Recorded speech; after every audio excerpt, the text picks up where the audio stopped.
Yo creo que faltan varias cosas. Efectivamente, la Ciudad de México ha sido un espacio, incluso por su naturaleza de capital federal, un espacio en el que se reciben aquí la mayor parte de las protestas.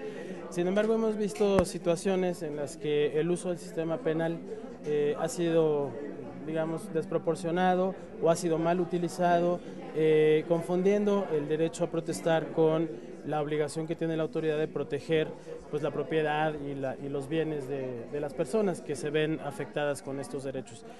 Creemos que es muy importante dejar en claro que si bien todas y todos tenemos derecho a protestar, hay que hacerlo de manera pacífica también, ¿no?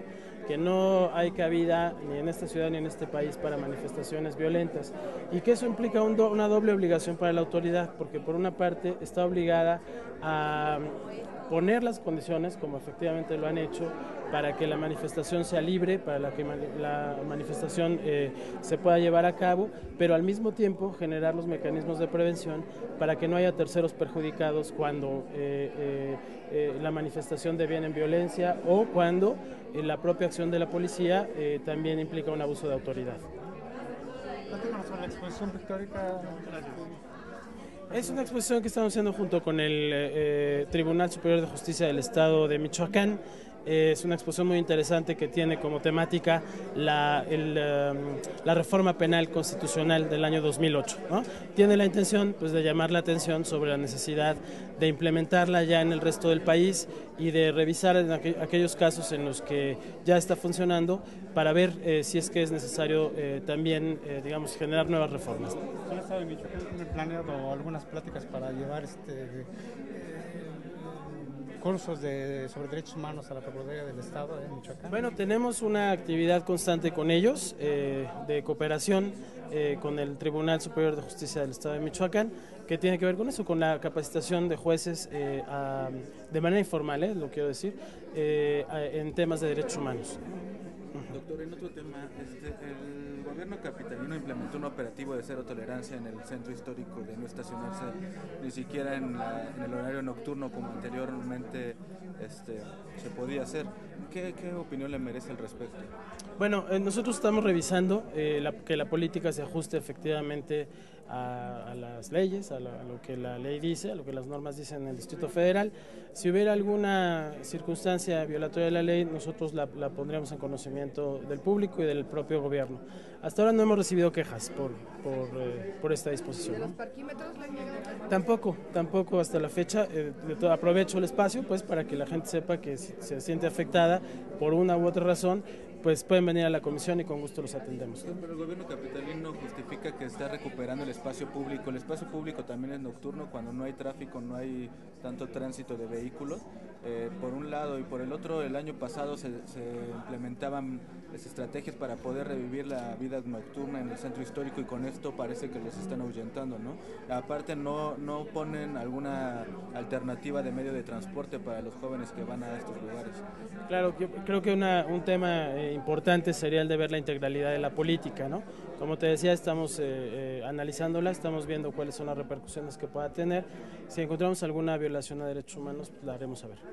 Oiga, ¿se pronunciaría en el caso de los violadores, justamente que perpetraron un delito en Acapulco?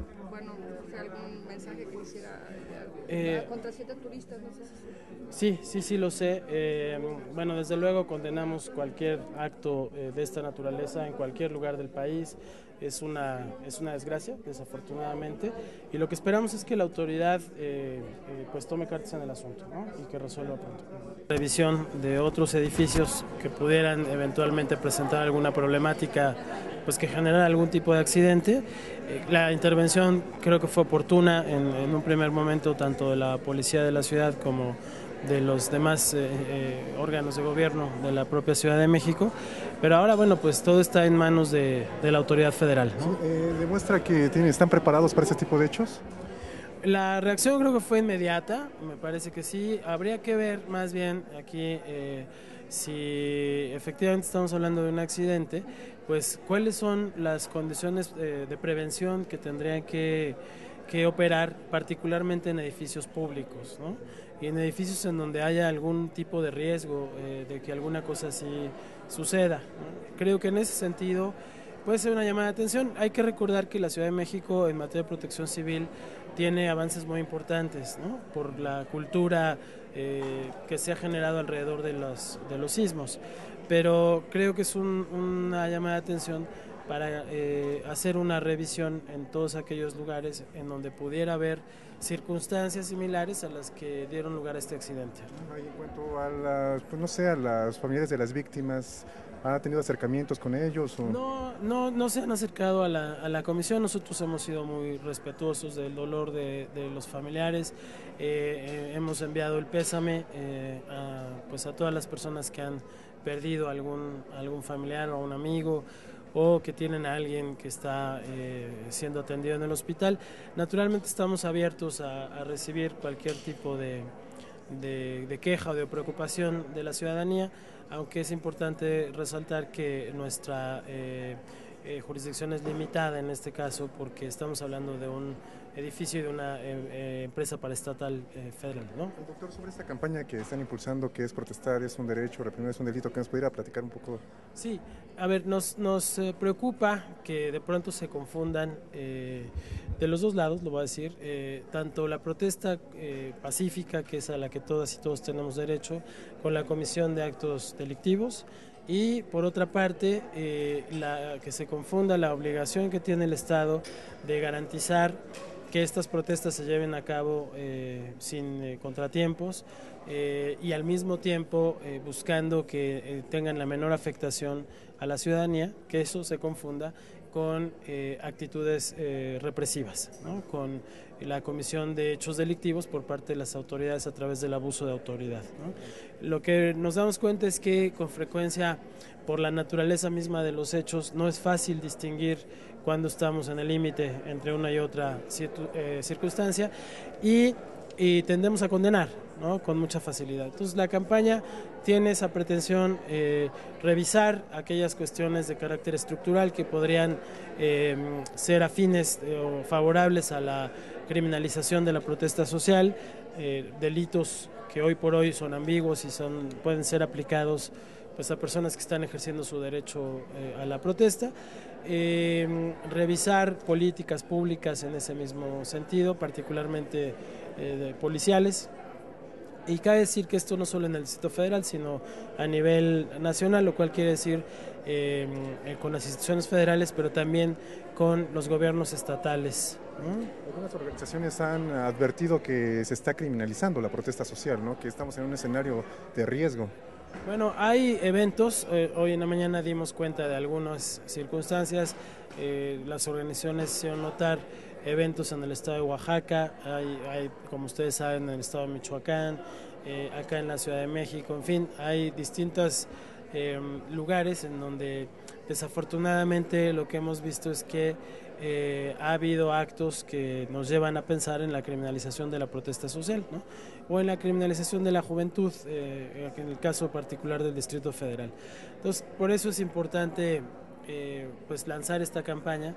Esta campaña busca concientizar. Alguna de las compañeras en la mañana decía, y tiene razón, no hablamos aquí de otra cosa que de amas de casa, que de vecinos, vecinas, profesores, alumnos, que pues por alguna razón no concuerdan con políticas, con orientaciones gubernamentales, con acciones de los servidores públicos, y que tienen derecho a manifestarse, tienen derecho a poder dejar establecido cuáles son sus preocupaciones y cuáles son sus molestias.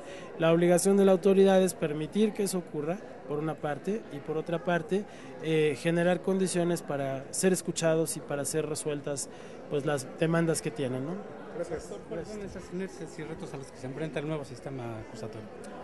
Bueno, pues ahí, como ustedes saben, ya a 4 años de que la reforma ocurrió, no hemos logrado implementarla, particularmente en el Distrito Federal, en otros estados de la República tampoco, y es que existe la idea de que este sistema es contrario a los principios o a la tradición del procedimiento penal mexicano, ¿no?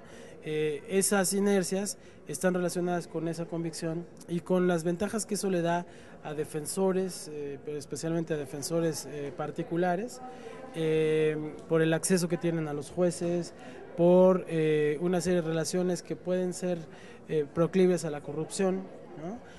No es que el sistema oral resuelva todo, pero sí es importante decir que cierra una gran cantidad de puertas a la corrupción, transparenta los procesos y bueno, pues desafortunadamente hay quienes están en contra de eso, ¿no? ¿Falta capacitación de estos jueces? De capacitación por una parte, pero también me parece una falta de conciencia sobre lo que significa este tipo de cambios para los derechos humanos, ¿no? En este caso estamos hablando de un cambio que hace del proceso penal la expresión del derecho al debido proceso. ¿Cuál será el camino? Pues sí, sin duda la capacitación, las modificaciones legales que hay que hacer, está pendiente en el Distrito Federal el Código Procesal, el nuevo Código Penal. Habrá que estar atentos a lo que en el gobierno federal se ha anunciado, ¿no? Un código de procedimientos único o un código penal único. Hay que ver si esas son respuestas satisfactorias. Por lo pronto, el Código Procesal parece que sí es una necesidad para todo el país, porque ahí es en donde se resuelve, digamos, la esencia misma de la reforma penal, ¿no? Doctor, ¿qué le parecen estos juicios que están llevando a cabo varias comunidades en el estado de Guerrero? Bueno, ahí hay que tener cuidado de no hacer apreciaciones a la ligera, ¿no? La policía comunitaria en Guerrero tiene muchos años y ha sido una forma, una expresión de organización frente a la ineficiencia de la autoridad local, ¿no? Tiene muchos aspectos positivos y ha tenido a lo largo de su existencia la Policía Comunitaria de Guerrero actuaciones, yo diría en algunos casos hasta heroicas. Pero eso hay que leerlo en el contexto actual de incertidumbre que existe en el propio Estado, en la incapacidad que las autoridades pues han demostrado para resolver institucionalmente los conflictos y en el enojo que eso provoca en la ciudadanía, ¿no? Me parece que es importante pues que haya una intervención, que sea una intervención muy atenta y muy sabedora de la historia de la policía comunitaria para no incurrir en hechos que puedan pues contravenir la propia tradición, pero con toda claridad también dejar claro que hay un derecho al debido proceso que le asiste a las personas que han sido pues ahora privadas de su libertad por parte de estas autoridades indígenas y que es importante que eso prevalezca, ¿no? Yo creo que en la medida en la que se puedan armonizar tanto la intervención institucional con esta tradición de policía que, insisto mucho, no es nueva, es una policía que existe desde hace mucho tiempo y que responde a razones culturales en Guerrero, en la medida en la que se puedan armonizar ambas tipos de intervención, en esa medida seguramente veremos pues menos violencia y mayor respeto a los derechos, ¿no? ¿Cómo armonizar esta confianza en las autoridades? Bueno, es una cosa compleja, pero yo creo que hay que tener aquí una mirada no solamente jurídica, sino antropológica y social, ¿no? Que dé cuenta de lo que significa el Estado de Guerrero, de lo que esta policía ha significado para el Estado de Guerrero y de lo que ha originado que hoy esta policía esté en el ojo del huracán, ¿no? Creo que tiene que haber pues circunstancias que vean este fenómeno como un fenómeno de naturaleza antropológica, insisto, y no solamente como un tema estrictamente jurídico, ¿no? Pero la esencia del artículo quedó intocada, ¿no? Y el reclamo que hicimos desde el primer momento es que es un artículo ambiguo, es un artículo que no permite tener claridad sobre cuál es el bien jurídico que protege. La derogación, por lo tanto, es necesaria. Junto a eso, es necesario también que se legisle para poder atender a las conductas que le preocupan a la sociedad. Me refiero aquí concretamente, hay que revisar si tenemos delitos que efectivamente protejan la propiedad de las personas cuando son afectadas por situaciones como la que vimos el día 1 de diciembre. En todo caso, si los bienes jurídicos que se protegen o que se buscan proteger implican penas proporcionales a esos bienes. Si es posible establecer concursos de delitos, ¿no? Para eventualmente incrementar la penalidad de una persona que no solamente daña una propiedad, sino que lastima a una persona y además daña un bien público, en fin, ¿me explico? Entonces la cuestión aquí es que este delito, como está, es un delito ambiguo, es un delito que hay que derogar, por lo tanto, ¿no? ¿Y si existen otros artículos que puedan garantizar que no van a suceder cosas como las del 1 de diciembre o que haya daños bueno, o que haya...? Ese es el tema, ¿no? Que tenemos que revisar si el Código Penal como está nos da para eso, y si no, habrá que hacer la reforma correspondiente también. Así, no solamente se trata de derogar este artículo, sino de legislar para crear nuevos tipos penales, si es necesario, que protejan pues de circunstancias como las del día primero. Había menciones, una era precisamente de que se detallara o que se explicara bien dentro del artículo cuáles son las sanciones, cuáles son los tipos de delitos, o sea, especificarlos, ponerlos claros. Y otra era que, bueno, la ciudad no quedaría indefensa porque sí habría otras conductas similares que se establecían en otros artículos. Entonces, ¿podrían ser alguna de las dos o usted definitivamente diría que sería una derogación de este artículo? No, la derogación es necesaria, absolutamente necesaria. Lo otro es que hay que ver, por ejemplo, mira, en el día 1 de diciembre se cometieron delitos contra la propiedad privada, ¿no? Eso está en el Código Penal. Es decir, las personas podrían haber sido acusadas por cometer delitos contra la propiedad privada. Seguramente debe haber delitos contra los bienes públicos, ¿no? Contra la propiedad pública. Quienes rompieron bancas, quienes dañaron arbotantes o semáforos, pueden ser acusados por ese tipo de delitos. Ocurrieron también daños a la integridad de las personas, ¿no? También tenemos en el código delitos contra lesiones, contra daño físico a las personas, ¿no? Incluyendo el homicidio. Entonces, la duda aquí es si este delito de ataques a la paz pública es un delito pues que sirva para eso, ¿no?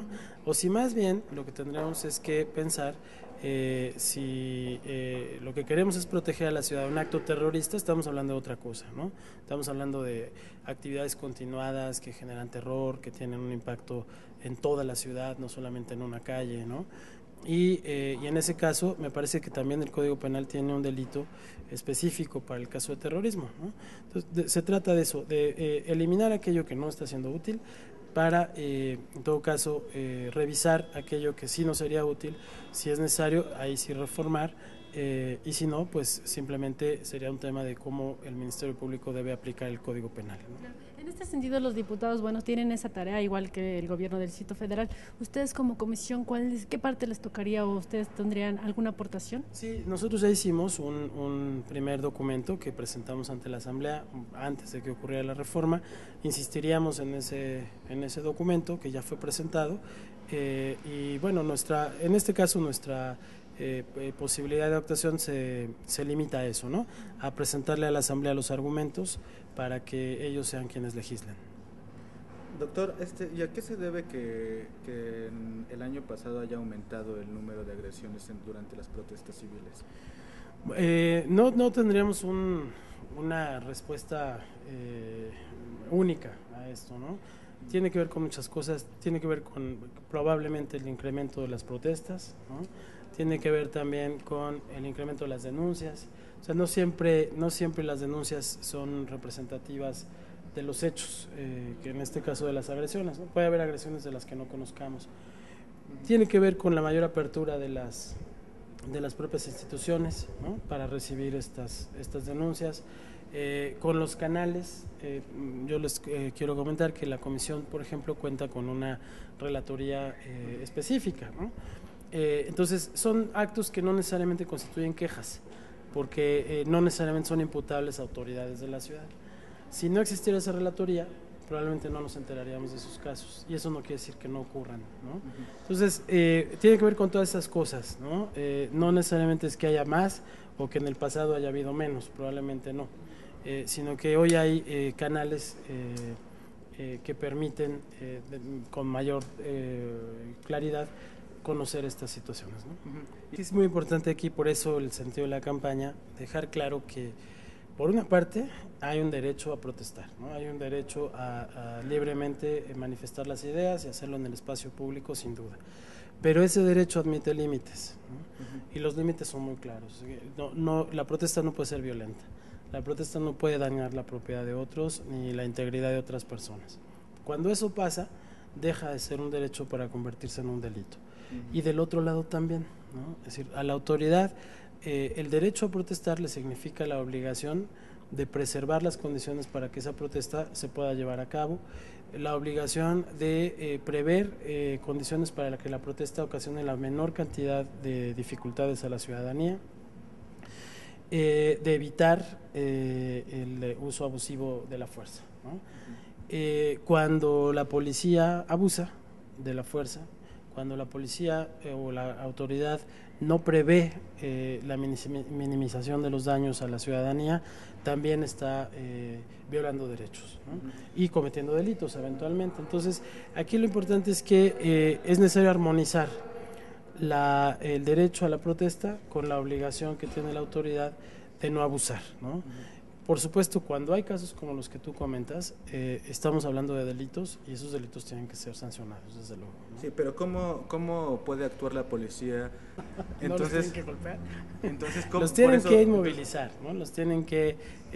bueno, inmovilizar, pero sí. Si en la inmovilización los tiran al suelo y se pegan. La reacción es proporcional a la resistencia que se opone, ¿no? Si la persona no opone resistencia, por ejemplo, ha habido casos de manifestantes que se tiran al piso, ¿no? Bueno, si la policía los levanta, sí. No pasa nada.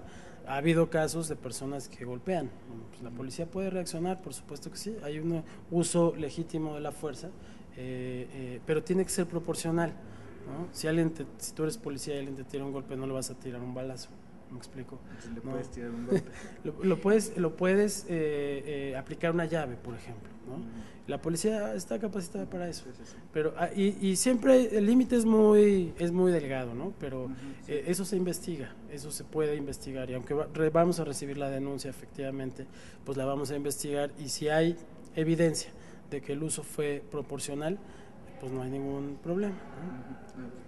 Y en este sentido, que no haya habido mandos o servidores públicos responsables de estas detenciones arbitrarias, ¿no hay ningún punto recomendatorio? Bueno, estamos nosotros trabajando en la investigación todavía, más que en nuestro ritmo, estamos yendo al ritmo de las propias víctimas, de lo que nos van diciendo, de lo que las organizaciones han venido aportando, y estamos ya muy avanzados, ¿no? Entonces ahí se determinará si hay responsabilidades pues directas, ¿no? ¿Se estarían preparando ya una recomendación no por este caso, sino en este tema?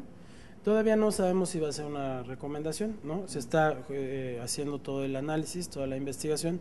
La decisión tendrá que ver con cuál es el alcance mayor que podemos tener, ¿no?